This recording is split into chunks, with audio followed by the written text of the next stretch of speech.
दोस्तों नमस्कार। मैं दिलीप पाटिल, सहायक प्राध्यापक हिंदी विभाग, पंकज कला एवं विज्ञान महाविद्यालय चोपड़ा, जिला जलगांव। दोस्तों हम आज हिंदी साहित्य के प्रतिभा संपन्न साहित्यकार उपेंद्रनाथ अश्क जी की एक रचना, एक छोटी लघु कथा गिलट, इसके ऊपर हम प्रकाश डालने वाले हैं। दोस्तों हिंदी साहित्य के इतिहास में प्रेमचंद के बाद अगर किसी ने कहानी लेखन किया होगा, जो प्रेमचंद की परंपरा को आगे बढ़ाया होगा, तो उपेंद्रनाथ अश्क जी हैं। उपेंद्रनाथ अश्क जी ने खासकर वही कहानियां लिखी जो अन्यायग्रस्त लोग हैं, जो अभावग्रस्त लोग हैं, या सामान्य गरीबी में वो पड़े हुए लोग हैं, या जो लोग शोषित हैं और जिनका शोषण हो रहा है, उन लोगों के ऊपर खासकर उपेंद्रनाथ अश्क जी ने कहानियां लिखी। व्यक्तिगत चरित्र के ऊपर भी कहानियां लिखी, और इतना ही नहीं तो उन्होंने उस कहानियों के माध्यम से लोगों के कई नकाब फाड़ने का प्रयास किया हुआ है। दोस्तों ऐसे ही एक नकाब की कहानी, यह कहानी है गिलट। दोस्तों गिलट का अर्थ क्या है, ये पहले हम समझ लेते हैं। गिलट का अर्थ ये है कि गिलट वह धातु है, अर्थात वह पानी है कि सोना या चांदी, उस धातु के ऊपर अगर ये जो पानी है इसको चढ़ाया गया तो उसी प्रकार का रंग उसका हो जाता है। अर्थात आज के जमाने में, आधुनिक युग में बहुत सारी वस्तुएं उसकी बिक्री हो रही, वो बिल्कुल सोने की तरह दिखती हैं, बिल्कुल चांदी की तरह दिखती हैं। ऐसा लगता है कि वो सचमुच की शुद्ध सोने की और शुद्ध चांदी की वस्तुएं हैं, लेकिन वही वस्तुएं बेंटेक्स की होती है। वही बेंटेक्स का जमाना आज आया हुआ है। उसी प्रकार उपेंद्रनाथ अश्क कहते हैं कि उसी प्रकार के लोग भी हो गए हैं कि बिल्कुल बेंटेक्स की भांति। बेंटेक्स असली सोना नहीं है, सोने का पानी उस धातु के ऊपर चढ़ाया गया है और वो सोने की तरह चमक रहा है। बस इसी प्रकार के लोग समाज में घूमते हैं और इसी प्रकार के लोगों की विचारधारा भी हो चुकी है और इसी प्रकार के चेहरे भी उनके हो चुके हैं। दोस्तों मुझे गीत याद आ रहा है, लता जी का गीत है। लता जी के गीत में कहती हैं कि एक चेहरे पे कई चेहरे लगा लेते हैं लोग। अरे सही बात है, चेहरा एक होता है जो इंसान का मिला हुआ है, जो जन्म में मिला हुआ है, पर लेकिन जब जिस प्रकार लोग बड़े होते जाते हैं उसी प्रकार अनेक चेहरे उन चेहरों के ऊपर लगा देते हैं और वे नकली चेहरे होते हैं। दोस्तों देखो कि जुबान के ऊपर कुछ बातें होती हैं तो पेट में कुछ बातें होती है। बहुत सारे लोग ऐसे हैं कि जिस प्रकार दिखते हैं उसी प्रकार नहीं होते। ऐसा कहा जाता है कि हाथी के दांत दिखाने के अलग होते हैं और खाने के अलग होते हैं। वो दोस्तों इसी प्रकार की ये कहानी है। गिलट है तो छोटी सी, ज्यादा बड़ी नहीं है। इसमें लेखक कहता है कि मेरे दोनों भी अंगूठियां जो हैं ये आपस में झगड़ रही है, आपस में संघर्ष कर रही है, आपस में वाद विवाद कर रही है। ये कहानी की शुरुआत है।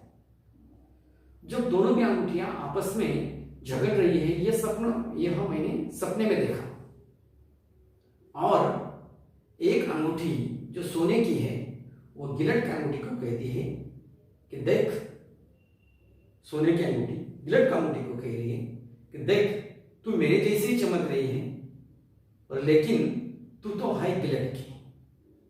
अरे मोरनी के पंख कौवा लगाने से वो मोरनी नहीं हो जाता, वो तो कौवा ही होता है। यह बात वो सोने की अंगूठी गिलट की अंगूठी के कहते हैं। तब गिलट की अंगूठी जो है वो उसको जवाब देती है। वो कहती है अरे जिसने मुझे पहना है, गिलट की अंगूठी जिस आदमी ने पहनी है, जिसने पहना है वो आदमी भी नकली है, वो आदमी भी नकली है। वह कैसे? सोने की अंगूठी कहती है कि देख जरा वास्तविक रूप अलग है, इसलिए जा अंधेरे में जा और मुंह काला कर। सोने की अंगूठी गिलट का अंगूठी को कहती है, तो गिलट का अंगूठी उसको कहती है अरे दुनिया ही नकली हो चुकी है, तो तू मुझे क्यों मेरा मुंह मुंह काला करने के लिए कह रही है, और जो लोग मुझे पहन रहे हैं उनका ही मुंह काला हो चुका है, मैं क्या करूं बहन। वो उसको ऐसा समझाती है। ये दोनों तीनों बातें चल रही है, तो उसी वक्त लेखक चौक पढ़ते हैं। ये सपना चल रहा है, उसी वक्त लेखक चौक पढ़ते हैं, और सचमुच जब वो बाहर निकलते हैं घर के बाहर, और बाहर निकलकर जब देखते हैं तो गिलट का कहना बिल्कुल सच लगता है। कैसे लगता है सच? क्या सच्चाई है उसमें?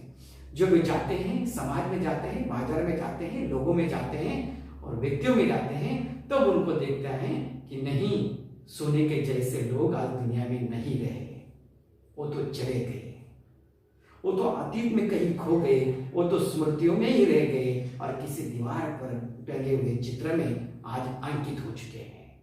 आज जो लोग मेरे सामने हैं, आज जो समाज मेरे सामने है, वह समाज गिलट का है। ये स्वयं को अनुभव, स्वयं को अनुभूति होती है लेखक को, और उनका सपना टूट जाता है। दोस्तों, कहानी यहाँ पर समाप्त हो जाती है, लेकिन कहानी बड़ी ही मार्मिक बातें कही जाती है। क्या मार्मिकता है उसमें? और सही है कि हाथी के दांत दिखाने के कुछ और खाने के कुछ, ये सही है, क्योंकि आज का युग गिलट का ही युग है। बड़े लोग खुशामद करते हैं, बड़ी स्तुति करते हैं किसी किसी आदमी की, उसकी औकात नहीं होती, उसकी पात्रता नहीं होती, तो भी लोग उसकी खुशी या उसको वहां पर स्तुति करते हैं। क्यों ऐसा होता है? क्यों ऐसे नकली बन गए लोग? सच्चाई कहाँ छिप गई है आजकल? और जो सच्चा बोलता है उसको सजा दी जाती है, उसको शिक्षा दी जाती है। समाज ऐसा कैसा हो चुका है, जो गिलट का जो पानी है उसके ऊपर चढ़ गया है। पर लेकिन दोस्तों, एक बात ध्यान में रखना, सच्चाई तो सच्चाई होती है और झूठ तो झूठ ही होता है। जब एक बार गिलट के ऊपर का पानी जब निकल जाता है, तो उस वक्त उसकी सच्चाई दुनिया के सामने, लोगों के सामने आ जाती है, और सच्चाई तो सच्चाई होती है।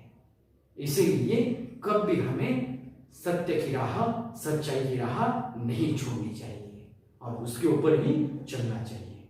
धन्यवाद दोस्तों।